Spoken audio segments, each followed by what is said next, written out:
बिस्मिल्लाहिर्रहमानिर्रहीम। अस्सलाम वालेकुम नाज़रीन, इस दुनिया के अंदर इंसान हमेशा दो तरह की चीज़ों के दरमियान रहता है, जिनमें से एक को मसाइल और दूसरे को मौक़े कहते हैं। अंग्रेज़ी की एक मिसल है, मसाइल को भूखा रखो, मौक़े को खिलाओ। अब ज़िंदगी की अगर इस हिकमत को हम समझ गए तो हमारी ज़िंदगी इससे आसान हो जाएगी और बहुत जल्द हम जो कामयाबियाँ अपनी ज़िंदगी के अंदर समेटना चाहते हैं वो हासिल कर लेंगे। तो आज के सेशन में हम ये जानेंगे कि इस मिसल का बेसिकली मतलब क्या होता है कि मसाइल को भूखा रखो, मौक़े को खिलाओ। मैं सबसे पहले कुछ मसाइल आपके सामने रखना चाहता हूँ जो रोज़मर्रा की ज़िंदगी में हमें पेश आते हैं। ये एक हकीकत है, हम इससे इनकार नहीं कर सकते, क्योंकि हमारी जो ज़िंदगी है वो स्ट्रेट फॉरवर्ड नहीं है। ये दुनिया के अंदर जब हम आए तब से लेके अब तक ये मसला चल रहा है और ये हमेशा जारी रहेगा। मसलन भूख और अफलास। हमें 3 वक्त का खाना खाने के लिए रोज़गार की तलाश होती है, हमें जॉब चाहिए होती है, हमें मजदूरी करना पड़ती है, उसके साथ साथ तरह तरह के धक्के खाने पड़ते हैं, तब जाके हम 3 वक्त का खाना इकट्ठा कर सकते हैं।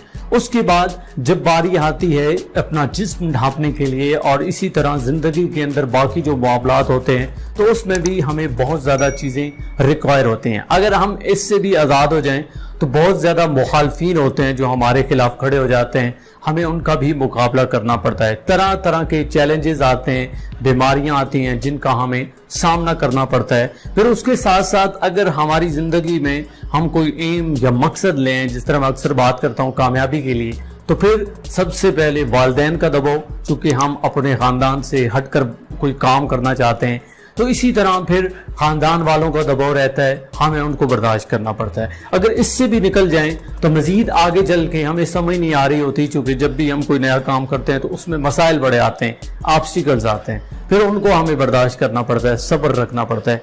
चूँकि कामयाबी इतनी जल्दी तो मिलती नहीं है, हमें इंतज़ार करना पड़ता है और तगो-दो भी करनी पड़ती है। कभी कभी हमें दुरुस्त प्लेटफॉर्म नहीं मिलता, प्लेटफॉर्म भी हमें खुद बनाना पड़ता है जहाँ पे जाके हम अपने उस हुनर को मनवा सकें। ये चंद एक मसाइल हैं जो मैं आपके सामने रख रहा हूँ, लेकिन ये एक हकीकत है इस दुनिया की, हमें ये मसाइल दरपेश आते हैं। अब मैं उस मिसल की तरफ आता हूँ जिसमें वो कहता है कि मसाइल को भूखा रखो, मौक़े को खिलाओ। इसमें मैंने शायद पहले भी आपको एक कहानी सुनाई, उस कहानी को थोड़ा सा मैं दोहरा देता हूँ ताकि आपको जल्दी से समझ आ जाए।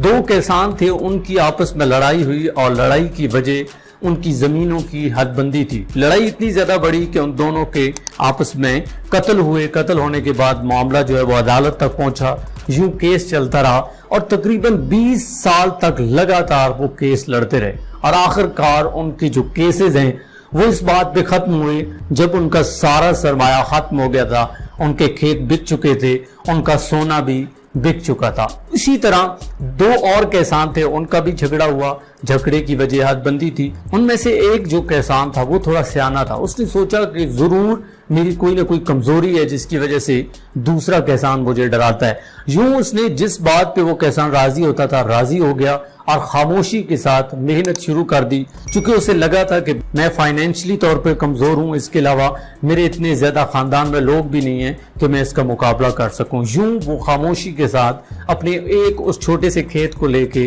खूब मेहनत करता रहा। उसने अपने बच्चों को पढ़ाया लिखाया, उनको आला ओहदों पर पहुंचाया। ठीक 20 साल के बाद, इसी ने भी 20 साल लिए, उसने भी 20 साल लिए थे, 20 साल के बाद वो इस काबिल हो गया कि उसके बच्चे पढ़ लिख कर नौजवान हो चुके थे, वो आला ओहदों पर थे, उसके पास बहुत ज़्यादा सरमाया आ चुका था।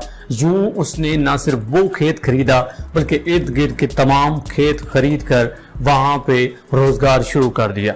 अब वो उस गांव का अमीर तरीन बंदा था और वो शख्स जिसके साथ उसका झगड़ा हुआ था वो भी उसके मातहत हो चुका था। हमें भी बिल्कुल यही चीज़ समझनी है और ये जो मिसल है इसकी हिकमत भी यही है। अगर वो मसाइल में उलझ जाता, यानी सबसे बड़ा मसला वहाँ पे अना का मसला था, उसे बेइज्जती फील हुई थी जब वो पीछे हटा था, जब उसने कंप्रोमाइज़ कर लिया था, लेकिन नहीं, वो एक चीज़ को समझ गया था कि ये जो वक्त है ये मुझे मौका दे रहा है कि मैं इस वक्त में मेहनत करूं, अपने बच्चों को पढ़ाऊं लिखाऊं, और उसने वही किया। हमारी ज़िंदगी में भी इस तरह के डिफरेंट मसाइल आते हैं, لیکن ہمارا مسئلہ یہ ہے کہ ہم مسائل میں الجھ کر رہ جاتے ہیں، چھوٹے چھوٹے مسائل کو بڑا مسئلہ بنا کر ہم وہاں پہ الجھ جاتے ہیں اور وقت ضائع کر دیتے ہیں۔ سب سے بڑا اگر زندگی کے اندر ہمیں کوئی موقع دیتا ہے تو وہ وقت دیتا ہے، اس وقت کو ہم درست سطح پہ درست جگہ پہ استعمال کر کے زندگی میں آگے بڑھ سکتے ہیں، اور یہی اس مثل کا بیسیکلی مفہوم ہے کہ ہم مسائل کو درگزر کریں، ان کو نظر انداز کریں، اپنے وقت کو اچھے سے یوٹیلائز کریں، خوب محنت کریں اور محنت کے ساتھ زندگی میں آگے بڑھتے رہیں۔ آپ دیکھیں گے کہ بہت جلد آپ کامیاب ہو جائیں گے، اور وہ لوگ جو آپ کے مخالفین تھے یا وہ مسائل جو آپ کو درپیش آتے تھے، آپ ہنسو گے، آپ مسکراؤ گے کہ یار یہ بھی مسئلہ مجھے پیش آیا تھا، یہ بھی مسئلہ تھا۔ اس طرح کی باتیں تب ممکن ہوں گی جب آپ اس مثل کو پورا کرو گے، یعنی مسائل کو بھوکا رکھو اور مواقع کو کھلاؤ۔ اب تاریک رات کے اندر ہمیشہ جب آپ دیا جلاتے ہو تو اس میں کوئی شک نہیں ہے کہ جتنے بھی دیے ہیں ان کے تلے اندھیرا ہوتا ہے، لیکن انہی کی وجہ سے روشنی بھی ہوتی ہے۔ جیسے سورج جو ہے صبح رستہ نکال کر اس دنیا کو روشن کر دیتا ہے، اسی طرح زندگی کے اندر کچھ ایسے مواقع آتے ہیں جو ہماری زندگی میں روشنی پیدا کر سکتے ہیں۔